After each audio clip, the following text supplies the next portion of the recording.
wabarakatuh. Kami di sini akan membahas materi SLDC prototype. Sebelum masuk materinya, perkenalkan nama saya Dava, NIM 2325 261. Dan saya Wijicaya Nugroho dengan NIM 2325200068. Dan saya Prayogo Dityo NIM 287.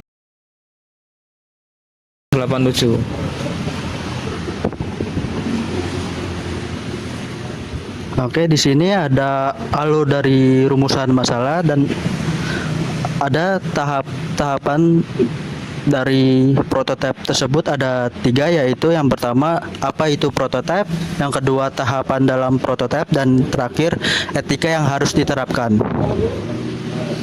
Dan yaitu pengertian SLDC prototype. Apa itu prototype model? Yaitu metode dalam SDLC yang menekankan pada pembuatan prototipe awal perangkat lunak yang akan diuji dan ditingkatkan berdasarkan umpan balik pengguna hingga mencapai hasil akhir yang memuaskan.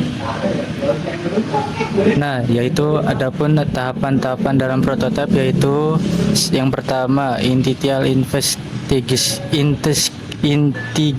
yaitu menentukan kebutuhan dasar sistem melalui penyelidikan awal proyek. Dan yang kedua itu requirements, yaitu mengumpulkan kebutuhan dari pengguna untuk menentukan fungsionalita yang diperlukan.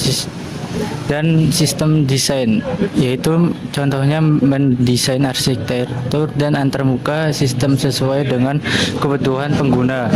Dan coding, yaitu contohnya mengembangkan kode berdasarkan desain yang sudah disiapkan. Testing, yaitu melakukan pengujian sistem untuk menemukan dan memperbaiki kesalahan. Review, contohnya meninjau prototipe dan melakukan perbaikan sesuai dengan masukan pengguna. Implementation, yaitu contohnya mengimplementasikan prototipe yang sudah disetujui dalam lingkungan nyata. Dan yang terakhir yaitu maintenance, yaitu contohnya pemeliharaan berkelanjutan untuk pembaharuan dan perbaikan setelah sistem berjalan.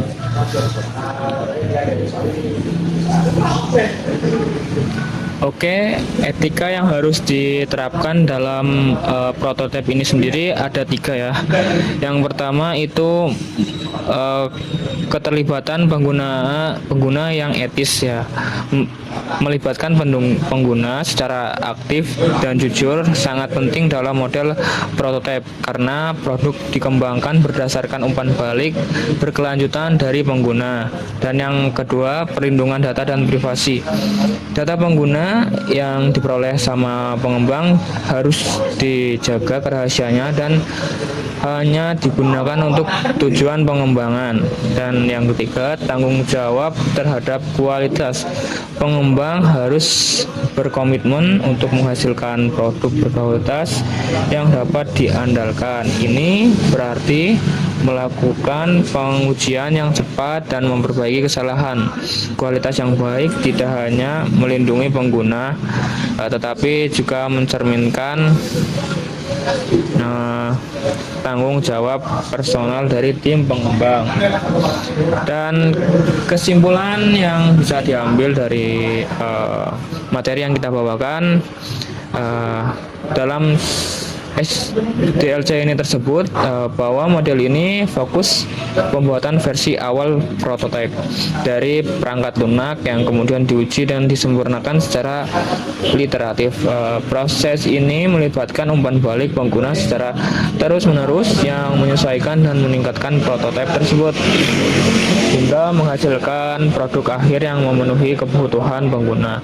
Nah, metode ini efektif menangani ketidakjelasan kebutuhan di awal proyek karena memungkinkan dan mengembangkan untuk mengidentifikasikan dan memperbaiki masalah lebih dari berdasarkan masukan pengguna. Dan untuk saran mungkin akan dibahas pada minggu depan ya, Luring ya. Dan Yang terakhir akan ditutup Mas Dava. Oke, itu sekian dari presentasi dari kelompok kami. Jika ada tutur kata yang kurang memuaskan, dimohon maafkan. Assalamualaikum warahmatullahi wabarakatuh.